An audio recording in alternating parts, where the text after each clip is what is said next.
What's going on, everybody? Trev Wilson here. Welcome back to the Bourbon Ridge. Today we have another 10 whiskeys that are coming out soon. It's like I do a video and I'm super stoked, and then a month later we already have a huge list of upcoming whiskeys. It's insane. This year they are pumping this out and I couldn't be more excited. There's a lot of good stuff on today's list. A lot of good stuff, some questionable stuff, and some stuff that I just want to have. So let's get right into it. We have 10 bottles to get to. I'm going to tell you why I'm excited or why I'm not. We got the photos from the TTB. They've been announced. Hopefully they come to fruition. The first, we got 2 bottles that are dropping from Barrel Bourbon Company. Love Barrel. Love me some Barrel. The first one is Barrel Bourbon 10th Anniversary Blend. 8 years old, 112.64 proof. Don't know if that's a placeholder or not, but I'm just, Barrel. I'm on the Barrel hype train. You know what I'm saying? Everything they do, I'm just loving it. Why I put this one on here is because if you try the regular Barrel batches, they're all blends of all sorts of crazy bourbons from all sorts of states. So if those batches, which is their regular batches, are as good as they are, their 10th anniversary blend, I feel like it's gonna be pretty gosh dang good. I have a feeling. I feel it.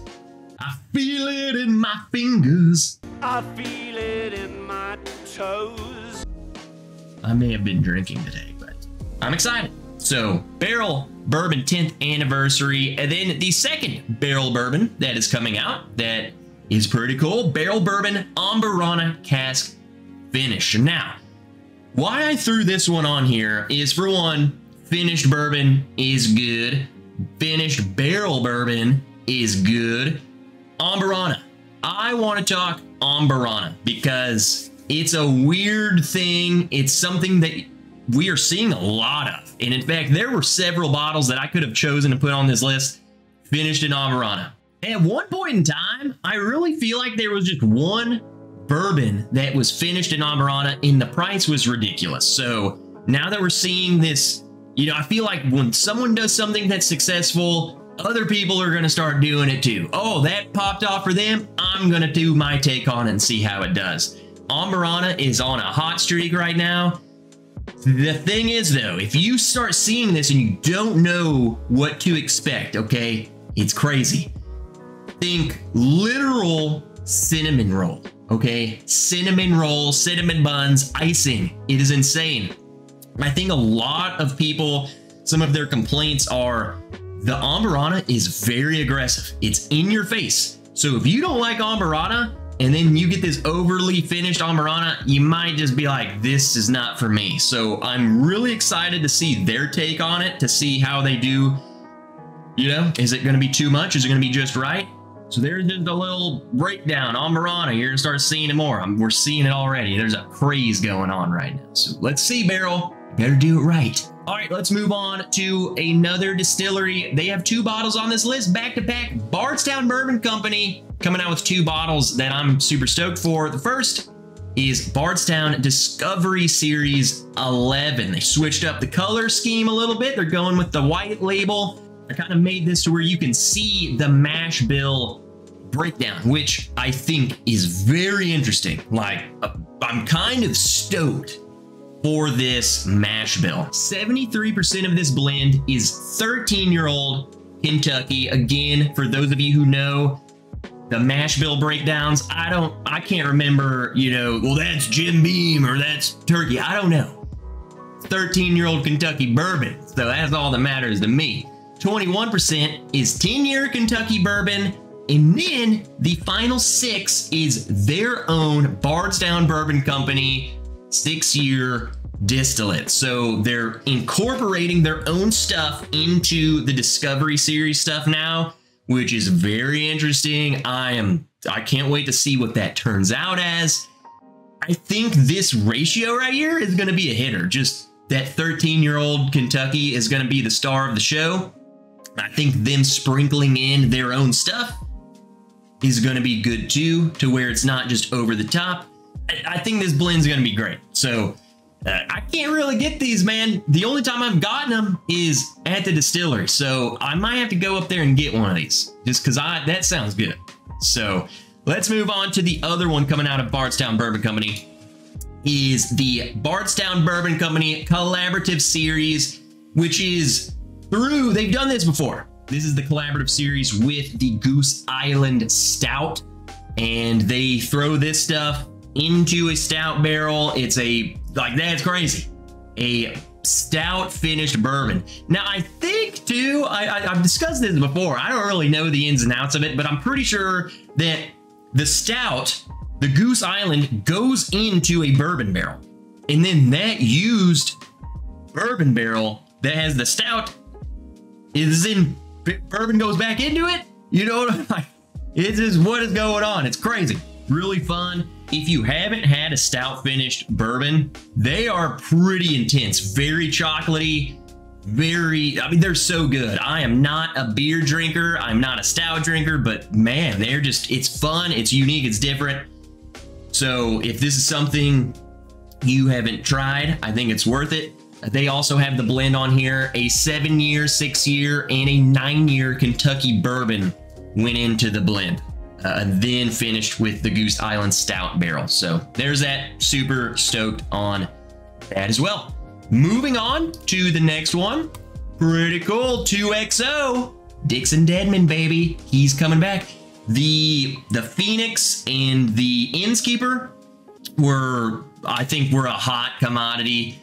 This one, the Gem of Kentucky. I really don't know the ins and outs. I don't know the stats on this. All I know is that it's another bottle 2XO, crafted by Dixon Deadman, who is the man. He is just awesome. So I'm stoked. I think this will be pretty cool. I don't know. The name Gem of Kentucky makes me think like is this going to be special? Like this is a gem, I don't know. I'm really excited though. I think the other stuff has done so well. It makes me just want to get this one too. Speaking of Gem of Kentucky, that really reminds me of something I've heard before. Something like the King of Kentucky. Okay, King of Kentucky. The 2023 release of Brown-Forman's freaking master child is here. 16-year-old non-chill filtered Brown-Forman freaking goodness. Spoiler, you probably will never own this. I will not own this.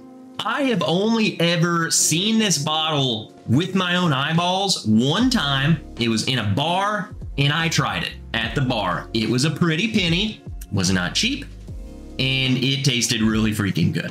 I think this is one of those bottles where if you go to Kentucky or something, I was in Louisville. You go to Louisville, you find a pour of the King of Kentucky, and you want to splurge. Let's be straight with you. This is something that I would splurge for a pour on. I wouldn't go order a Pappy 15. I would get a King of Kentucky 16. I think it's better. 125 non-chill filtered proof, 16 years old. You can keep your freaking Pappy. But these are very sought after, very hard to come by. If you're one of those fortunate souls to get one, single clap for you. I'm excited for you. Not really, because I want it. Really good stuff though. Super cool. 16. Let's go. All right, so let's move on to the next bottle. You can't have a king without a queen. The Queen Biatch. I didn't want to say that. I feel forced to say that. Okay? Because Biatch, Kentucky Straight Bourbon Whiskey. What the heck is this? Aged 8 years, 40% alcohol. I don't know. I don't know what this is. I don't know who's making this. I don't know anything about it. Other than that, it just caught my attention, Like, come on, they're making it look pretty. Like, so are you aiming this is it specifically for women? But that's my thing, is like, there's so much that I question. Like, I know women who could drink half of you guys under the table. They could drink me under the table. So 40%. So yeah, I get that. Maybe you're like, oh, hey, you know, you like labels. You don't know anything about bourbon. You know, Miss Wrench, she buys things strictly off of how the label looks. And I asked her what she thought of that. She goes, oh, that's pretty. So she liked the label. Would she like the 40%? Probably. Aged 8 years. You know, I think that's cool. Add an age statement. But then again, I think adding the, you know, getting the age is like, I don't know, man. I don't know. I feel like if you're new and you're trying to branch out and reach an untapped, you know, like a woman who's never had bourbon, they're not going to know, oh, 8 years, that must be good. I don't know.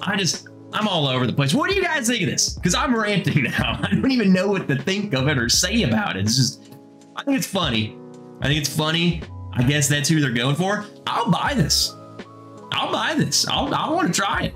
I want to see. Maybe I'm a little biatch. I think it's funny. Let me know what you think. Let's move on. We got 3 more bottles that I'm actually excited for, that I think are going to taste really good. The next one up, Lucky 7, the Colonel. Kentucky Straight Bourbon Whiskey finished in brandy. Yes, brandy, cognac. So if you see cognac, that's brandy from the cognac region. Rules. So cognac, brandy finish, that's some of my favorite finishes of bourbon by far. It changes so much. It's like you would think that finishing it in brandy would give it a super grapey flavor, and it doesn't. It doesn't really do that for me. It changes it in a different direction. I just think it's really good. 66% alcohol of finished bourbon sounds right up my alley. And then in general, Lucky 7 is some of my, they are killing it. Some of my favorite bottles ever. The Lucky 7 14-year-old, the proprietor, easily one of my favorite bottles ever. And just their stuff's good. Their stuff's so good. So coming out with a finished bourbon, I'm so stoked. Another thing too, I've been saying it, you're gonna start seeing more and more people do finished bourbons. Brands that you've never seen do a finished bourbon are gonna come out with a finished bourbon. I'm telling you. The people who are already finishing stuff are gonna start finishing it in crazier stuff. So you're gonna see a rise of the finished bourbon. I think it's a good way to differentiate, be unique, until everyone's doing it. And then we're gonna come out with that other problem. But that's where we're at right now. I think you're gonna see more and more of it. So Lucky 7, really good stuff. Let's move on to another bottle that I swear, these guys are on every single list I do of this. They're always coming out with something. It's Penelope. Again, they might have been on every video I've done. 15-year-old American light whiskey. They did this last year, and I have a review of that one. It was a 14-year-old American whiskey. So if you want to see how this might taste, go watch that video. They'll give you an idea of it. Now you get 1 year older light whiskey. So super stoked for that. I am a huge proponent of light whiskey. I love it. It's definitely different. So if you want to know how it is, check that out. Also, I'm no stranger to light whiskey. The Bourbon Wrench Patreon page, we have a lot of light whiskey picks. We have released several, and we have more coming. Aged 15-year-old, 16-year-old light whiskey, you know what I'm saying? But if that doesn't interest you, that's cool, because Penelope has got you back. All right, let's move on to the last bottle on the list. We saved another allocated bottle and the only rye for the list. But it's interesting because it is Parker's Heritage. Heaven Hills Parker's Heritage 10-year-old Kentucky straight rye whiskey, cask strength. Okay, here we go, baby. Now, Parker's Heritage, I forgot exactly the stats on the other one, but they have done a rye a couple of years ago, and the people who got that bottle loved that bottle. It was probably one of the best ryes of that year for sure, and it's probably in the top list. I mean, that was just such a good bottle of whiskey. So they're coming out with a 10-year-old rye in the Parker's lineup. I have no doubt that it will be good.